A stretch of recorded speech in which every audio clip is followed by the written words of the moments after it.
Rhetorical question, there's no fucking way. There's no way, I promise you. One small step for Bitcoin, one giant leap for mankind, I promise. I promise. So today, we're going to talk about Bitcoin for countries. And in particular, the human freedom and financial inclusion that Bitcoin for countries brings. So the Federal Reserve.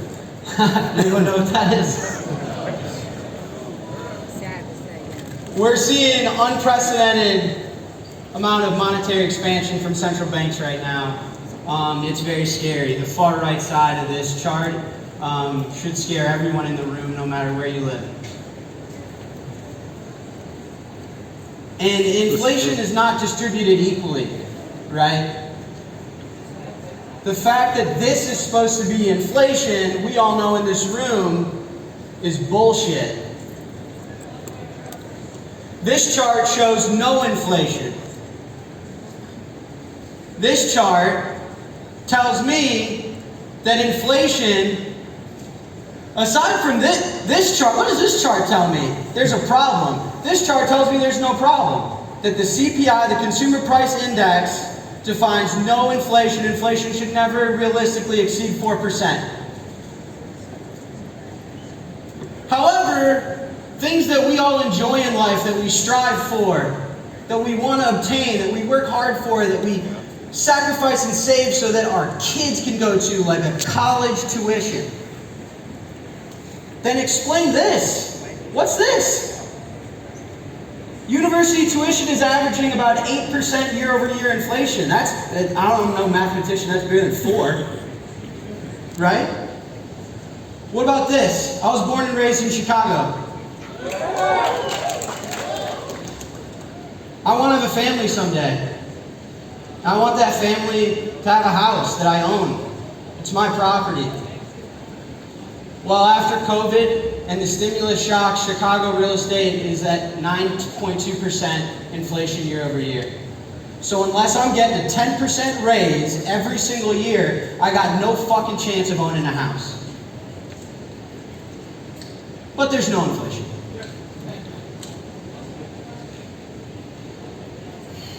Central banks are increasingly taking actions that may cause harm to the economic stability of developing countries and emerging markets. Yep. This is a huge deal and a huge, huge problem. The large-scale printing of dollars by the Federal Reserve has an unintended spillover that's drastically impacting the quality of life of those less privileged and those that need help in developing and emerging markets. And we're facing unprecedented times, check all the data you want, that we haven't seen for a century.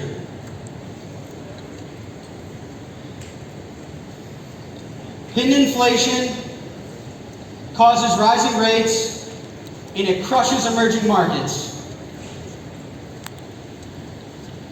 The kid I went to high school with is going to lean over a bar in Manhattan and drink a $35 old fashioned and tell me Bitcoin doesn't matter? Privileged fucking asshole.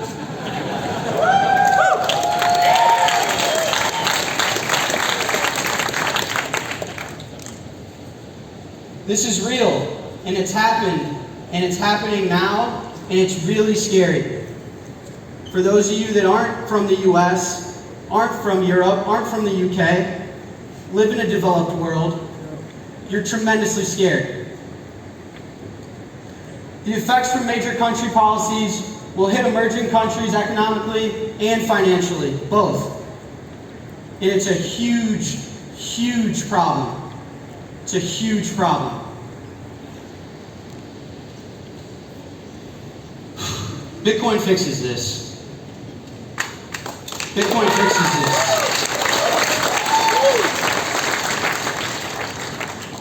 We now have an asset class that has a fixed supply, and the issuance of that is known. It was known when the asset was issued first. The monetary policy is set and protected by a distributed network. There's no central point of failure in this asset. It's open, it's global, it's permissionless. It works the same in a country that's in the developed world as it does in New York City. This network carries no bias. It improves things like remittance, because a lot of the GDP of this developed world is sending money back home. It lowers transaction costs and ultimately improves transaction scalability and financial inclusivity. And so I founded this company called Strike. You may know it, you may not. But the whole thesis behind the company is to take advantage that Bitcoin fixes this. We want to make cross-border payments free. I didn't launch in Europe yet. I want to make cross-border payments free to solve the remittance problem and the financial inclusivity problem and the absolute mess that the Federal Reserve is causing to those that need it most.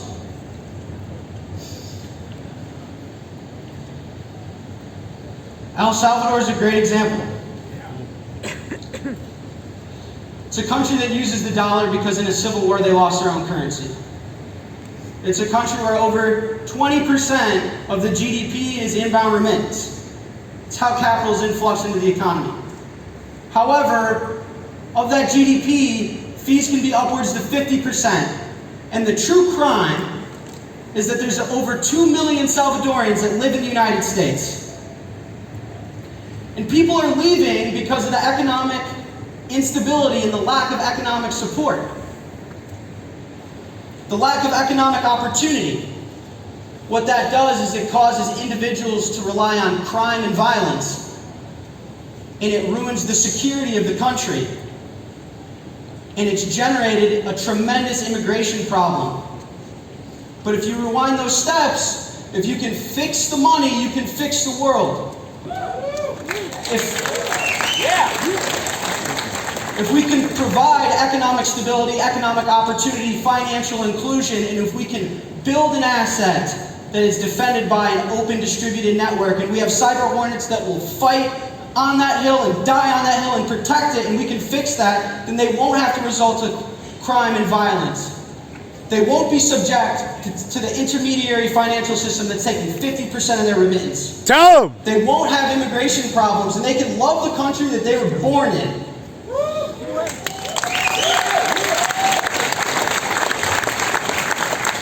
And I remember we built the first MVP, and my CBO, who's the most successful guy, he's so smart, it's like, all right, let's launch in Europe. And I was like, you're out of your mind, man. I gotta go to El Salvador. That's what this is all about. This is all about helping those that need it. I'll beat TransferWise later. Let's go!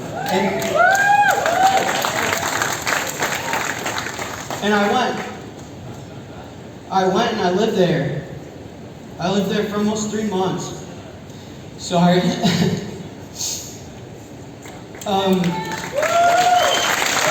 You go, Jack!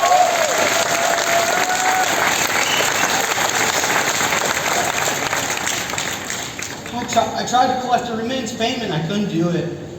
The ATM didn't work. It was a lot of dirt roads, and it was sad. There just wasn't a lot of hope. I gave talks. I talked to the kids. I told them, man, we got this. Bitcoin's here. We got this. And I'll tell one story. There's a guy named Chavero, and I spent a few days with him. It was my first week there. He sat me down, and he said, you know, my grandfather was a fisherman, and my dad was a fisherman, and I thought I was going to be a fisherman. I'm not like you. You got a Chase bank account. You get a debit card. I fish. Nothing more, nothing less. Until Bitcoin, man. Like, I got hope. I scan the same QR codes you do. When Bitcoin goes up 10%, Michael Saylor makes a lot of money. So do I. So do I. Chimbear's never had a bank account, but he's got a Bitcoin wallet. Chimbear's never had a savings account, but he's got a hardware wallet.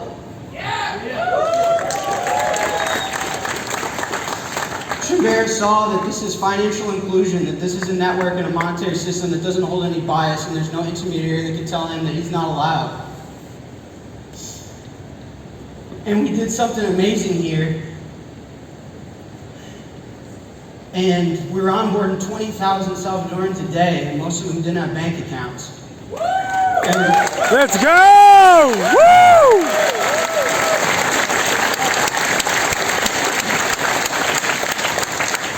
And boy, the remittance was free. Remittance was instant. Lightning Network works, man. Lightning Network works. And in real time, we were improving the GDP of the country. And so then I got a message on behalf of the president of the country. Oh, gosh. And he wanted to talk. And I called my dad. I just kind of pissed my pants. But we talked. This guy's name is Yusuf. And we talked about life. We talked about anime. We talked about how to provide a high quality of life to everyone in the world, about financial inclusivity, about human freedoms and where we lost them and how we can reinstill them. We talked about the world we want to live in and the fact that we build the tools that shape the world that we end up living in. And I met more of the government, and I became friends with the security guards. It's a big rifle.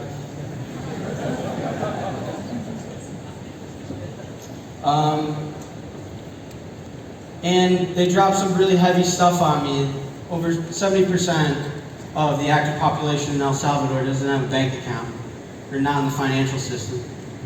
They had a huge problem of financial inclusivity and providing their citizens with basic human freedom. And so they asked me to help write a bill. Wow. And that they view Bitcoin as a world-class currency. What the heck? And that we need to put together a Bitcoin plan to help these people and give them hope and give them a quality of life, and that you can live where you're born and you don't have to leave, and when you send money home, they're not going to take fucking half of it.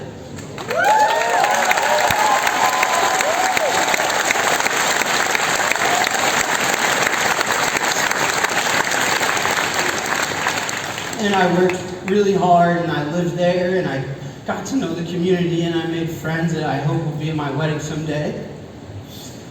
And so with all that being said, I'd like to invite now someone I've spent some time with to share a message. What the heck? No way. My name is Enrique Bukele, and I'm president of El Salvador. Great ideas are beautiful and have great power. But like most beautiful things, they can also be more fragile than we think. When I was a kid, we thought about the future and we were delighted by its possibilities. We couldn't wait for it to happen and be part of its creation. But now, ask almost anyone what they think about the future, and they will say something along the lines of nuclear war, climate catastrophe, hunger, pestilence, the death of life. We didn't take care of the beautiful idea that we create our own future, that we as humanity can do almost anything that we imagine. Our ingenuity, what separates us from other species. In El Salvador, we are trying to rescue this idea and start the design of a country for the future, using the best ingredients that makes us who we are, while using sensibility to find the best examples of ideas from history and around the world. I believe Bitcoin can be one of these ideas. That is why next week, I will send to Congress a bill that will make Bitcoin a legal tender in El Salvador. What? Let's go! Woo! Let's go, baby! Let's go! Woo! Wow! Let's go! Woo! What? This is crazy! Let's go! Woo! What? Let's go! Woo!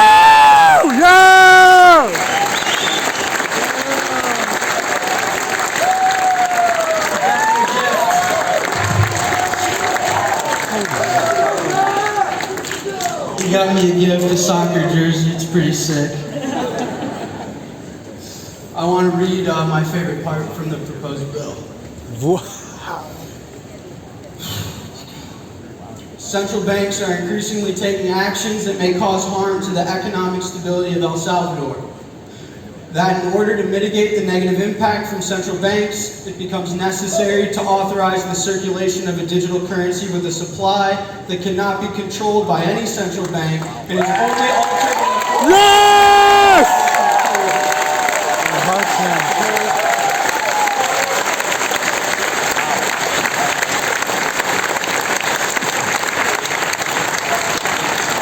So as of now, El Salvador is set to be the first Bitcoin country and the first country to make Bitcoin legal tender and treat it as a world currency and have a Bitcoin on their reserves. Yeah! Let's go!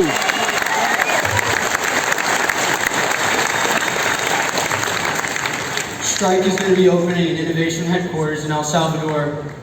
Blockstream is involved, which we're going to learn about later. And a lot of companies in the space are going to come because a country that supports and fosters innovation is a company that this community is going to stand behind. I can build any feature I want, and the government wants innovation. They want us to improve Bitcoin, and I don't have to go get a fucking bit license. Yeah!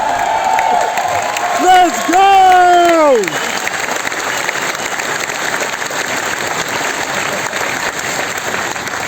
I'm also going to be open sourcing all the work I did, and it's going to be called Bitcoin for Countries, and any country that needs help, download it from the fucking internet.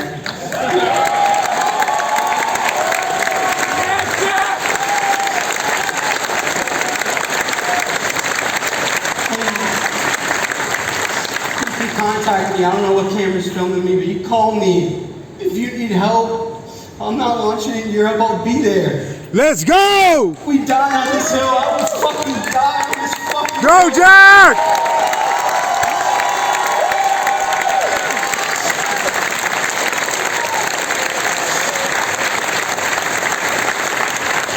So, today, a country plugs in an open monetary system and gives their citizens hope. Today, country chose Bitcoin as a currency with a supply that cannot be altered by a central bank. Today, humanity takes a tremendous leap forward in reinstilling human freedom and financial inclusivity. And today, I hope we all can celebrate the resilience and strength of humanity and the direction that we're bending humanity towards. Today's a really special day. Oh, I'm sorry. You go, Jack!